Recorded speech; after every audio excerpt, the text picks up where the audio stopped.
Dito po tayo ngayon sa Subic, dito sa SBMA. Andun po ang SBMA sa kabila. Dito po kami sa isang beach resort. Actually, deserted beach resort po ito. Hindi na po ito pinupunta ng mga turista o ng mga local tourists o mga gustong mag-swimming. Ito po ngayon ay naging private na lang at gwardiya po ng Triad Security Services Incorporated ang nagbabantay po dito at sila po ay aming dinalaw at pinasalubungan ng Christmas gifts.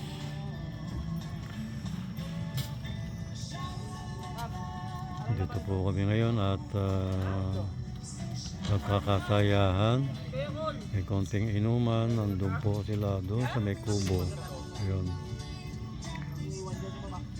Napakalamig po rito ngayon. Dapat nakasweater ka o jacket. Iba talaga ang simoy ng hangin na nanggagaling sa karagatan. Ito po yung simoy ng hangin na may dalang negative ion na mabuti po sa kalusugan ng tao. Yung po nagsigaw po kami, nag-bonfire. Kanina mataas na mataas ang apoy, medyo lumiit na. At paubos na ko yung kahoy na panggatong.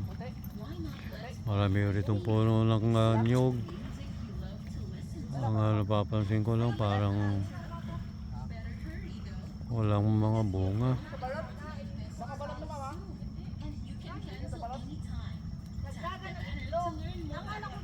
Medyo tahimik po rito at kami na lang po ang nag-iingay dito ngayon.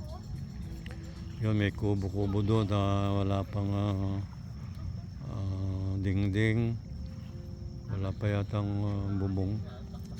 Ginagawa pa lang. Ayun yung mga kasama namin, nandun sila. Ako, isang shot na naman. Hindi lang ako na ano kasi nga mastat na siya. Wala siyang gumuguhit ba? Walang bukit. Gandang gabi po sa kanila. Anong grupo po kayo? Taga saan po kayo? We are from Manila, Quiapo, Manila. Ano po ang ginagawa nila dito sa We just Subic? relax because the New Year is coming.